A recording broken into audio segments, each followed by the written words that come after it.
అందరికీ నమస్కారం అండి. చాలా సంతోషంగా ఉంది నాకు. ఎందుకంటే ఎన్నో సంవత్సరాలుగా ఎదురు చూసిన ఈ పద్మ అవార్డ్స్ ఫంక్షను నిన్న సాయంత్రం 6 గంటలకు అనౌన్స్ చేసినప్పటి నుంచి అనేక మంది మిత్రులు, శ్రేయోభిలాషులు, మీడియా వారు అందరూ కూడా ఫోన్ చేస్తుంటే వాళ్ళందరికీ కూడా నా సంతోషాన్ని పంచుకునే అవకాశం నాకు వచ్చింది. మీకు ఎప్పుడో రావాల్సిందండి, ఇప్పటికైనా వచ్చిందంటే, sir nothing is late, it is లేట్గా వచ్చిన లేటెస్ట్గా వచ్చిందండి అని చెప్పి. ఎందుకంటే అన్నీ మనం అనుకున్నప్పుడే రావు. తర్వాత ఏదైనా చెట్టుకు పండుగ చూసి కోసుకుందాం అన్నప్పుడు దొరికితే దాని అందం అప్పుడుతోటే పోద్ది. దొరకలేదని ఎదురు చూసిన తర్వాత దొరికితే దానికి వాల్యూ ఎక్కువ ఉంటుంది. ఇది కూడా నేను అలాగే ఫీల్ అవుతున్నాను. చాలా చాలా సంతోషంగా ఉంది.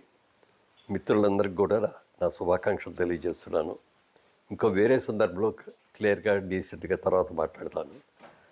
ఇంత మంచి అవార్డు వచ్చినందుకు ఇచ్చినటువంటి నరేంద్ర మోడీ గారికి, ప్రధానమంత్రి నరేంద్ర మోడీ గారికి, అలాగే ఆంధ్రప్రదేశ్ ముఖ్యమంత్రి చంద్రబాబు నాయుడు గారికి, తెలంగాణ రాష్ట్ర ముఖ్యమంత్రి రేవంత్ రెడ్డి గారికి, అలాగే మా చలనచిత్ర పరిశ్రమలో ఉన్న అందరి ప్రముఖులకి, అందరి సహకారంతో, అలాగే అందరి పాత్రికేయ మిత్రులతోటి వాళ్ళందరికీ కూడా నా హృదయపూర్వకంగా నా శుభాకాంక్షలు తెలియజేస్తున్నాను.